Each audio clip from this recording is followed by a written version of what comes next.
شروع اللہ کے نام سے جو بڑا مہربان اور نہایت رحم کرنے والا ہے۔ السلام علیکم۔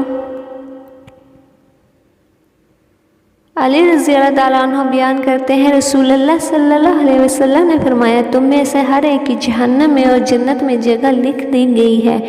انہوں نے عرض کیا، اللہ کے رسول، کیا ہم پھر اپنے نوشیادہ تقدیر پر بھروسہ کر لیں اور عمل کرنا چھوڑ دیں؟ آپ صلی اللہ علیہ وسلم نے فرمایا، عمل کرتے رہو، ہر ایک کو جس کے لیے اسے پیدا کیا گیا ہے میسر کر دیا جاتا ہے۔